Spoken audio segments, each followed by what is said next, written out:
Hi, and welcome to the Authentically ADHD podcast with your host, me, Merman Iris. I am an early childhood special education teacher. I have ADHD, and I'm an ADHD life coach. I'm here because my goal is to teach as many people the latest research, give you tips, tricks, and hacks to help you make your life easier and better to live with ADHD. I want you to make things work for you and not to create more work for you. Are you ready? Let's get started.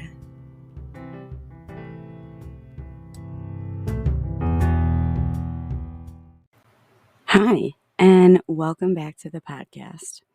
If you're a longtime listener, welcome back. I am so glad that you're here. If you're new to the podcast, welcome to the tribe. You have picked a great episode to start on because this is kind of a backtrack episode of just navigating adult life with undiagnosed or late diagnosed ADHD.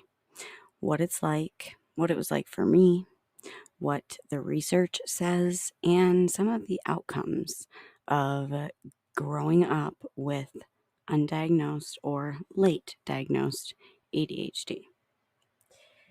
So that's why today's episode is going to be a little different. I'm going to be including some of my own story. I really hope that some of these insights I give about my life growing up undiagnosed and the research that falls behind it really validates your experience or even just gives you something to relate to or a starting point. Are you ready? Let's get started. In my experience and in the research, it backs up that ADHD goes missed in girls and at a much higher rate than boys due to the presentation of our symptoms and the way that they don't fit with societal norms. And then, of course, there's the stigma of ADHD, of the classic little hyper boy who can't sit still. As I've said before, ADHD has so much more to do with your life than just a hard time paying attention. It's a complex neurodevelopmental disorder that affects so many different parts of our lives in all different ways. It's also a spectrum disorder. So when it presents in women, it presents looking like anxiety, social anxiety, mood disorders, sleep disorders, OCD, eating disorders, and depression. There's more. That's not a limited list. But personally, I was misdiagnosed 3 times before receiving the correct diagnosis at age 24. And that's considered early for women. Yep, in the research, it shows the median age of diagnosis for women is 30 years old. But I'm getting a little bit ahead of myself. Growing up with undiagnosed ADHD is one of the most frustrating, lonely, and rough things you could force a child to do. The thing is, when I was a kid, this wasn't ignored. It was missed because of the way that I presented. When I was younger, my ADHD presented as predominantly inattentive when I was young. Although I have combo type now, and they finally figured that out, I got so good at masking to fit the societal norms that my other symptoms were internalized or I made them look way more socially acceptable, so they were missed. This has something to do with being female, if you're catching my drift. Growing up with undiagnosed ADHD can make a girl or a woman feel as if she has no control over her life. And that makes us very reactive. We feel we are responding to life, not controlling our life, which kind of makes sense if we don't feel like we have control. So we then have anxiety, sleep issues, OCD-like behaviors, eating disorders, and depression. When you feel out of control of your own life, those are the types of things that can happen. But our symptoms then present as anxiety and depression and all of those things. And from my research, this is due to a gender bias when assessing for ADHD because It used to be believed that boys had ADHD at a much higher rate than girls. That used to be an actual piece of research. The newest research says that gender, color, parenting, and background really have nothing to do with it except for genetics. It has nothing to do with it. So the little white boy hyperactive stereotype is slowly dying, but the stigma is still there. And while that's awesome, women and girls are still harder to diagnose correctly due to a few reasons. Societal norms teach us to mask our own symptoms to look more quote unquote normal as the role of the woman, the caretaker, and the keeper of the house.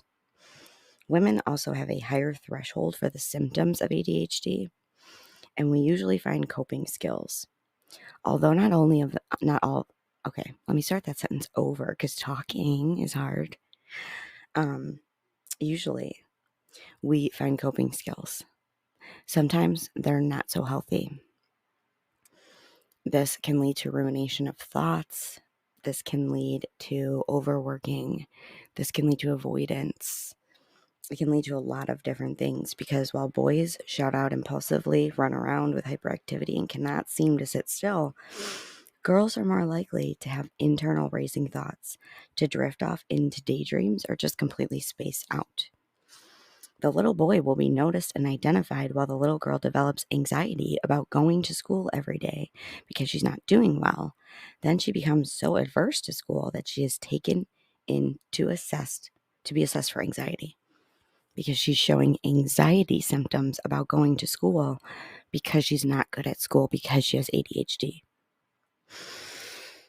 See, ADHD is a regulation disorder. We have a hard time identifying and processing our emotions.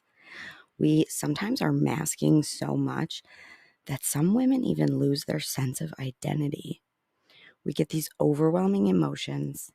We hyperfocus on negative thoughts, causing rumination, all while feeling unmotivated, different, and alienated from peers and the other people in our lives. We feel misunderstood. Because of the pressure, the struggle to succeed academically, socially, in your work life, and the difficulty of making friends, staying organized, and fear of breaking societal norms, well, of course we present with anxiety. I mean, just reading all of that gave me anxiety. What about you? When this persists for long enough, we begin to blame ourselves. We get scolded, reminded, asked if we even care. Why aren't you doing this? Are you paying attention? Why weren't you paying attention? Why can't you follow simple direction? Why can't you just do the thing? Or even sometimes we are told that we aren't working hard enough, to try harder, when it really feels like we are trying with every ounce of our being.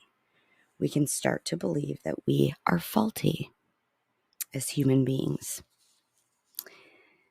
We can start to believe that we are just lazy, that we just don't care enough, and that we just won't amount to much.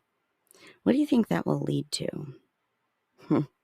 It leads to internalizing all those things that were said to and about us, and now we believe those things about ourselves, leading to low self-esteem and little to no self-worth, meaning you don't think of yourself as worthy of anything.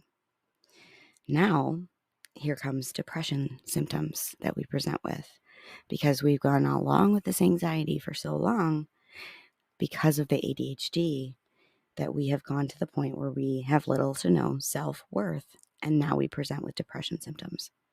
Why wouldn't we? After growing up feeling like an alien who doesn't belong, being told you don't meet societal norms, having difficulty succeeding in academics, relationships, in your jobs, and just as a child in general, I mean, from the research, women reposted an overall feeling of distress, not being in control, anxiety, and depression way higher than males. And as more research is done on women and girls in ADHD, the themes that come along with the late diagnosis research also included significant impact on social and emotional well-being, difficulty in relationships, and feeling completely out of control. And then that leads to struggles with self-acceptance and identity. Because when you grow up having little to no self-awareness with these big emotions that you don't know what to do with, I couldn't tell you how many times that I was crying and I didn't really know why as a child. And then being told that you're doing it wrong. Why are you crying? You're a little kid. You shouldn't have emotions this big. You don't know what to do. That you're not paying attention, that you don't care. We all tend to internalize it as that there's something fundamentally wrong with us. That I was crying for no reason and that meant that something was wrong with me. This factor contributes to the low self-esteem and low self-worth we tend to have about ourselves. We don't feel adequate as human beings. We self-blame and berate ourselves, and then this develops unhealthy inner self-talk that fuels the anxiety and depression, because we can also struggle because events bring on this intense shame and guilt.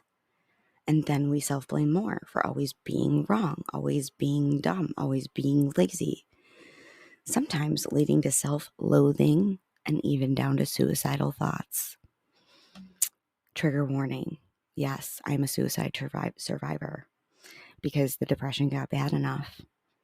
Yep, that's what happens. So I totally resonate with all of the research that I read, as I often had huge emotions as a child that I eventually kept to myself because the others around me did not understand them, or I felt like I had to comfort the people around me when I was upset and I didn't know why.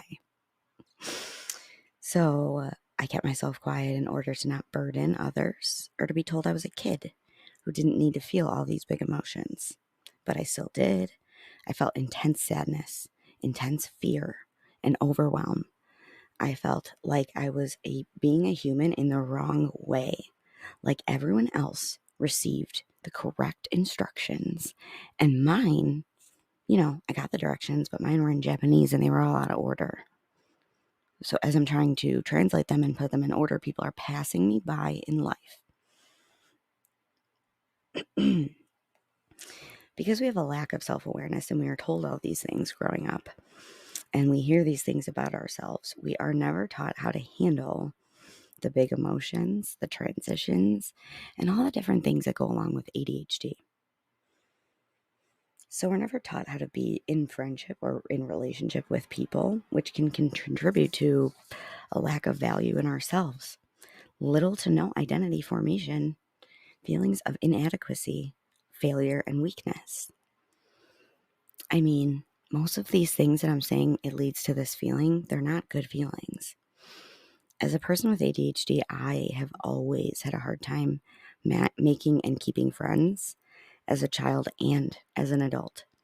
I believe from my experience and research that this is because women and girls with ADHD, we feel awkward and different and out of place socially as kids. So we have little patience for small talk.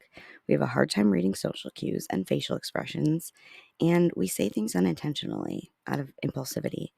And sometimes that can get you isolated from a group because you said something that you probably shouldn't have said and you didn't realize it until after.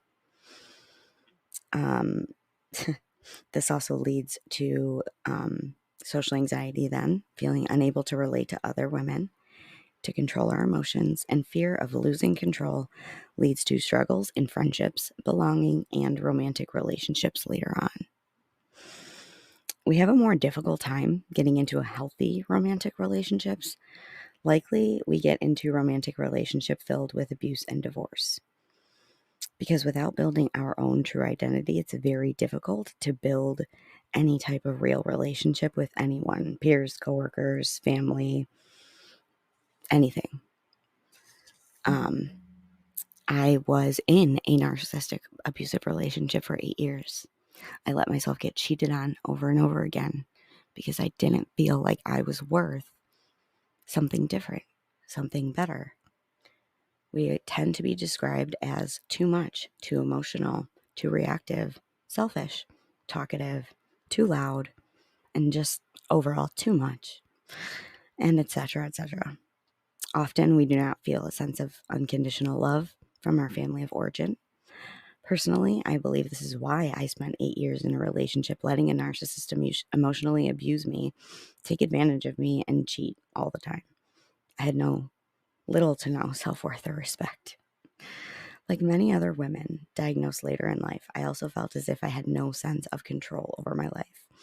That things just happened, and I lived in a very reactive state for a very long time.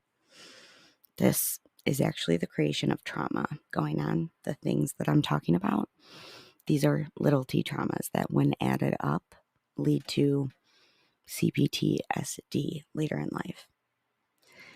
Research also states that when a person feels this way for long enough, they begin to view negative events as uncontrollable, stable, and global, meaning they will always happen to that person everywhere, no matter where they are.